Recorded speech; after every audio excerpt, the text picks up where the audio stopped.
I'm Shwetank Saini from Nasscom Insights team. I'm here to present this webinar on the GenAI in ER&D report that was published last week. The title of the report is Engineering Intelligence, the GenAI Inflection Point, and India's Strategic Advantage. This report actually was a long time coming. We wanted to cover GenAI in the engineering R&D space. So this report actually aims to identify and prioritize high impact, high feasibility generative AI use cases that drive measurable outcomes across three critical engineering value streams that we have considered. And those three value streams are research and development, process efficiency, manufacturing process optimization, and product innovation. So through this report, we focus on 7 strategic verticals, namely automotive, consumer electronics, semiconductors, telecom, industrials, healthcare and medical devices, and energy and utilities. So the basic objective of this report is twofold. One is to provide actionable insights and case-led inspiration for engineering organizations that are seeking to implement, deploy GenAI at scale, and also to elevate India's position as a global hub for GenAI-powered engineering transformation, not only as a delivery center, but also as a lighthouse of innovation, co-creation, and product leadership. The methodology that we adopted for this report was basically, this was a partnership with ISG, wherein we also pulled in Nasscom's knowledge base and some of the cutting-edge case studies and use cases that we gathered from the ecosystem. So I'll move forward. So even before jumping on to what's there out there in the report, we would like to understand from the audience of this webinar a little bit about what do they perceive of GenAI when they look at from a IT tech perspective. So what do you think is enterprise GenAI budgets as a percentage of total IT budgets today?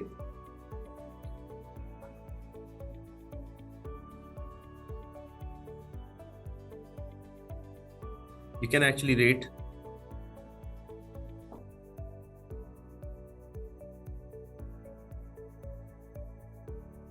Great.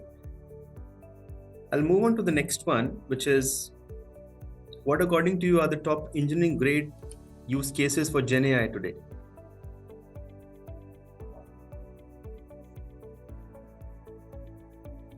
So sorry, on the first one, first of all, I think we found that I think most of the respondents are ranking option number C, which is 5 to 25% of IT budgets as the top one, as a top choice. I'll come to the right answers for this one, but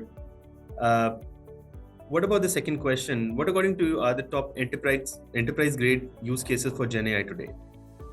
Is it chatbots, customer service? Is it IT ops, software development, HR talent management, or anything else that you see, maybe across different sectors or any industry agnostic use case?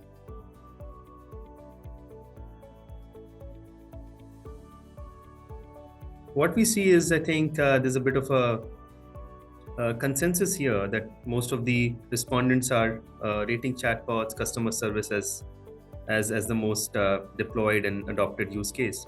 Coming to the third one, which is, which sectors according to you are ahead in the race when it comes to GenAI deployments?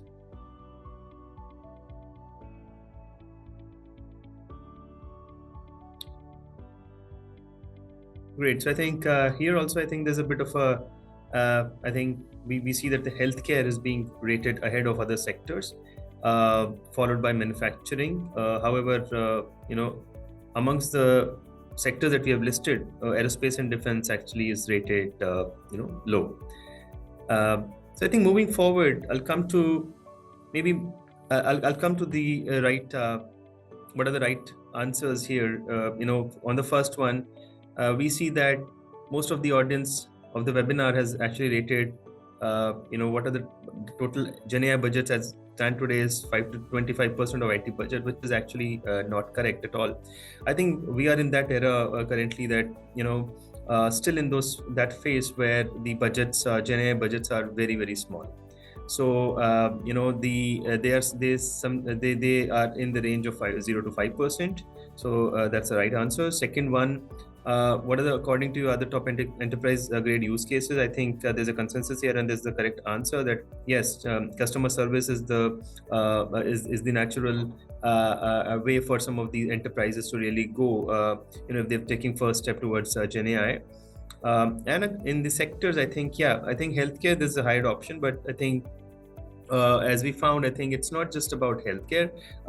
Gen AI is being actually leveraged for all the different sectors. As we see, I think at this point, it's very hard to say, okay, which sector is really ahead of others, because the current state of the market is such that more implementations and pilots are being applied and tested really. And I think it's all about where the scaling will happen more than the other sectors. I think that will actually take some more time before things become clearer.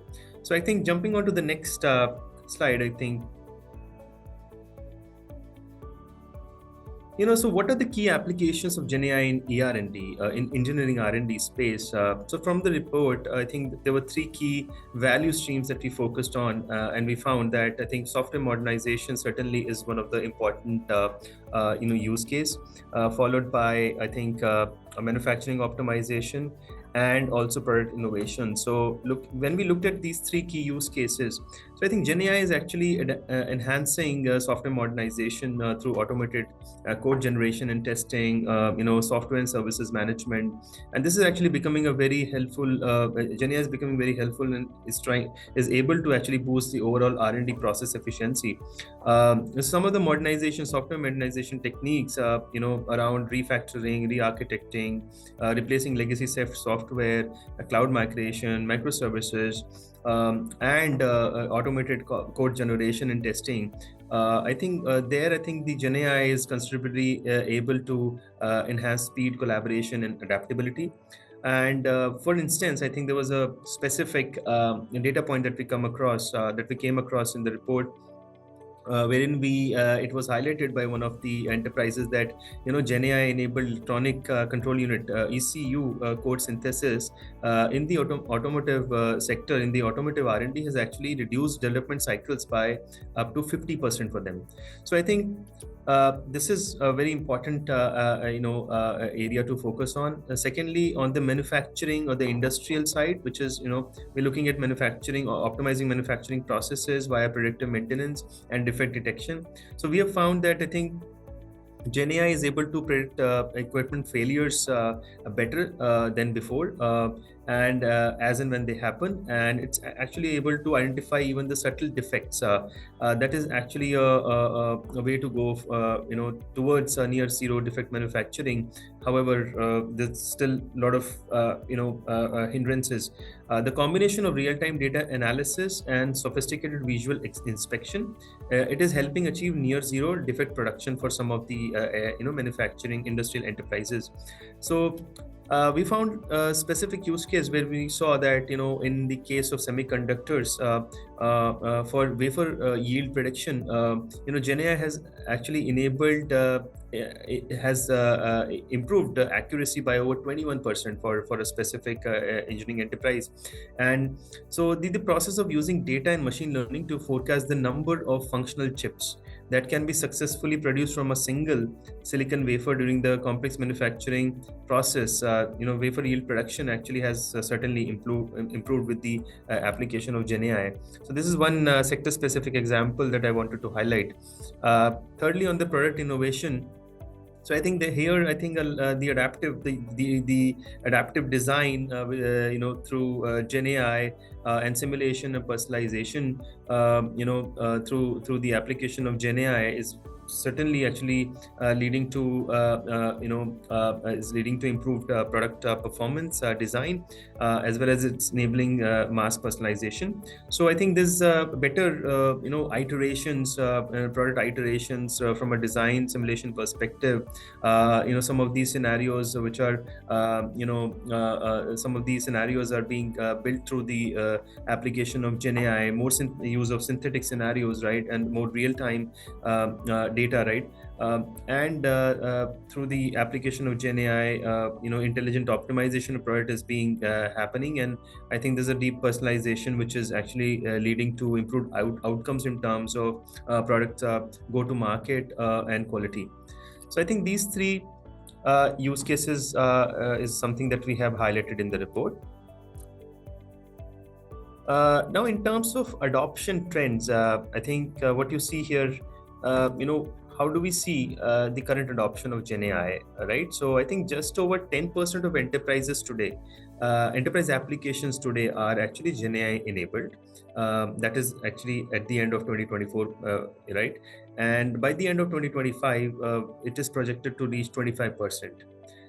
Another data point that I would like to bring in here is the average GenAI initiative investment. So I think as we found that currently, I think till last year, it was 2.6 million, and I think it would actually go up to $4 million dollars in full production by the end of 2025.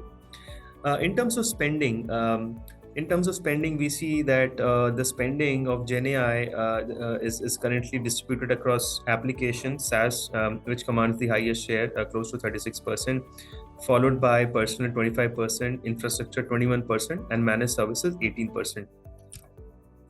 So, what are the key themes and what are the key themes and drivers actually that are leading to this, shift? So first of all, it's about basically GenAI being treated as a core engineering capability. It's not just anymore a productive tool. GenAI is reshaping how engineering problems are framed and solved today. The shift from human-centric to AI-augmented engineering. So engineers are not just focusing on the human-centric or keeping the humans at the center of their product design or their their engineering endeavors, but it's all about now co-creating with AI, accelerating ideation, validation, testing, right? So third one is basically about we know that there's a shift towards outcome-driven transformation, and GenAI has played a role of a catalyst here. So GenAI enables measurable improvements in terms of time to market, quality, innovation, velocity, right? And lastly, strategic leverage. This is a very important competitive differentiator emerging for enterprises, wherein they are using GenAI to move from cost arbitrage to innovation arbitrage. So they are trying to move away from the traditional cost model to a innovation led approach. Moving on to the next slide. So I think this is about what are the current themes where GenAI is already being deployed, whether at a very small scale or where some of these companies, enterprises are actually scaling their efforts. We are also looking at the emerging frontiers for GenAI in ER&D. So when we look at things like autonomous innovation and technology forecasting, open innovation, AI democratization, I think there's a increasing role of GenAI being identified in some of these areas. And there's a domain-specific customization. You pick up any sector, I think GenAI is playing an important role. And in this scenario, what are some of the imperatives for the organization? So I think the most important it is for enterprises is to look at their strategic investments tied to AI, so GenAI. So organizations should basically carefully evaluate where to allocate resources for GenAI to maximize ROI, and they should focus on some of the starting use cases, some of the low-hanging use cases really. However, they should have a vision in place tied to their strategic initiatives. How can AI or GenAI can play an important role as they go forward in enhancing their applications and bringing more operational efficiencies. Secondly, on the change management, so I think it's not just about deploying some of these use cases. It's also about how the employees or the significant number of employees interact with GenAI in your organization. Companies must effectively manage and change and communicate the benefits of these technologies internally employees for that adoption, additional adoption of some of these tools and some of these processes is very, very critical. Thirdly, on the cross-functional collaboration, it's important to facilitate communication and collaboration across different departments, crucial for aligning AI initiatives with the broader business goals. Future planning, business should prepare for the anticipated acceleration in GenAI capabilities and applications, ensuring that their infrastructure and workforce are ready to adapt. And lastly, performance measurement. So I think how do we measure the ROI of GenAI deployments is still in works, but I think this becomes one of the most important parameters beyond identifying the right use cases and developing the right approach towards applying GenAI. So I think establishing clear metrics for evaluating AI performance and ROI can help organizations track their progress and refine their strategies.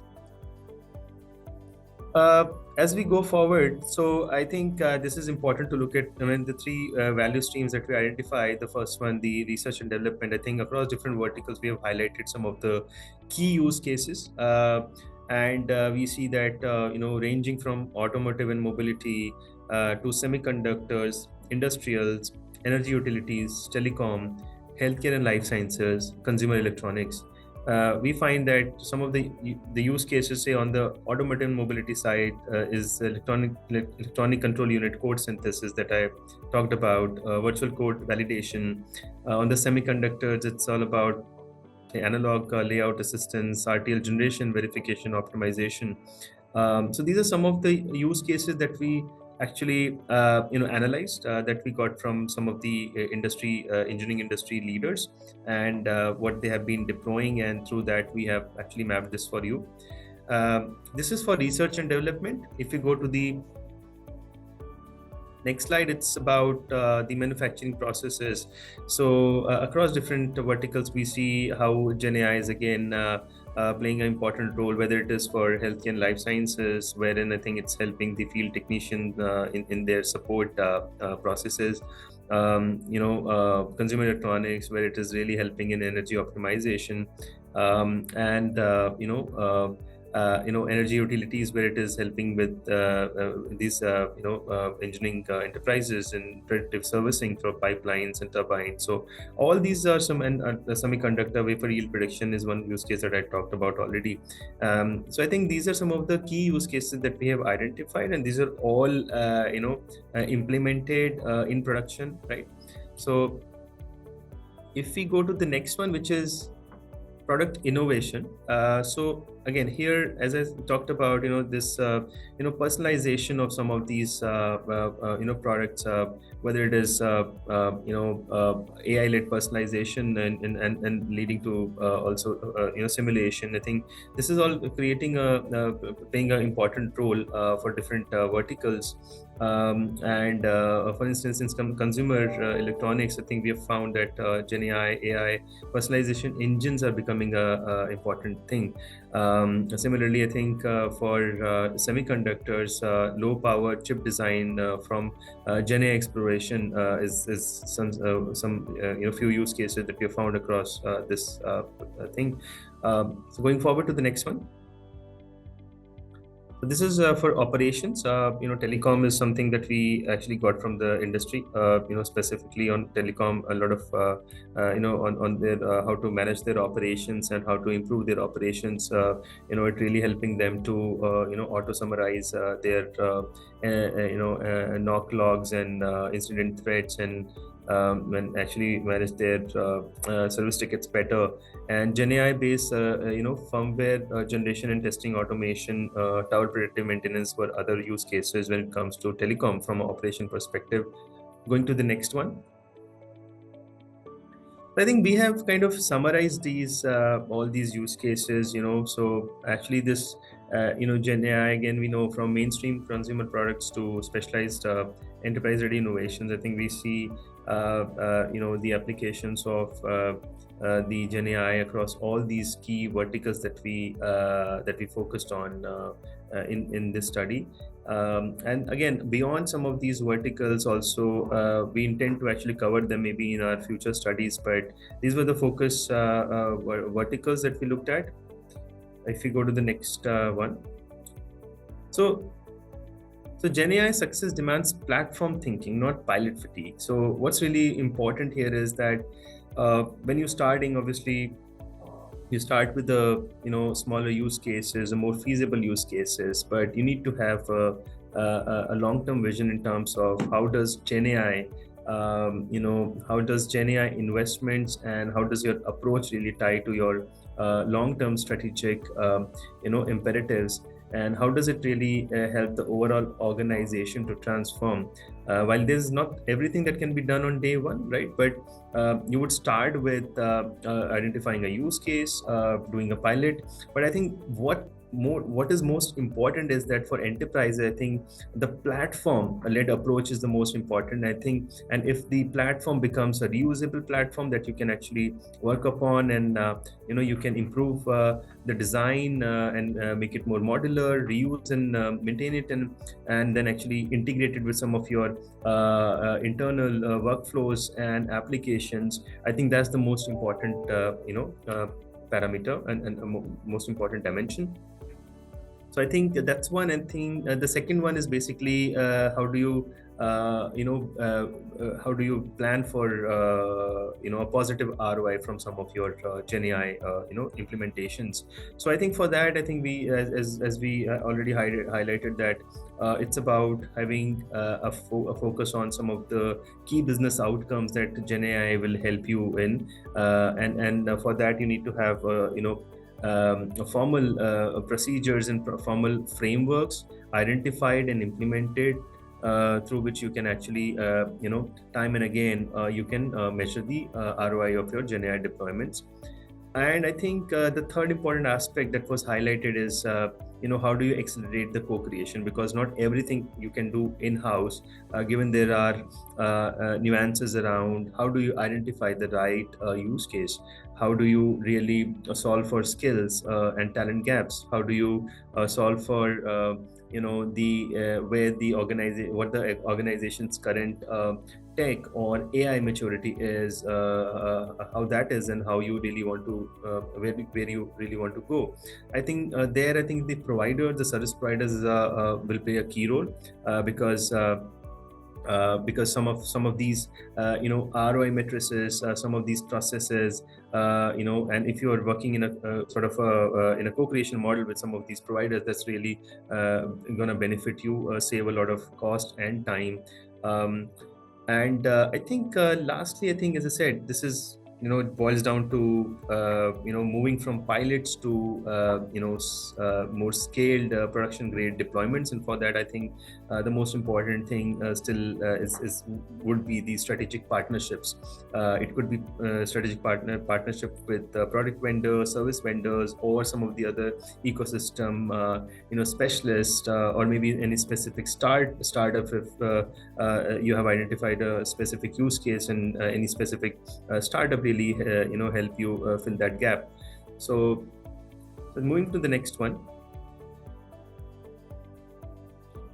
So I think this is one thing that we found that if you look at it, we have broken it by different years. So by 2026, over half of the GenAI projects are expected to meet ROI expectations.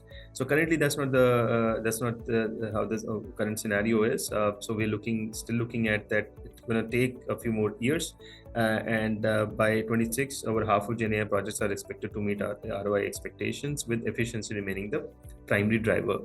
So that is all that I wanted to cover in the report. The report is free to download, and here's the QR code to download the report. There are numerous sector-specific use cases that we have highlighted, along with some of the challenges that some of these enterprises across different verticals they face, how they came to identifying the GenAI applications, and how did GenAI really help them. So there's a long list of those use cases in the report. Also, I think towards the end of the report, you'd find why India is really important destination when it comes to excelling in GenAI for ER&D. and I would urge all the readers to really download the report and go through that. Happy to take any questions. Thank you.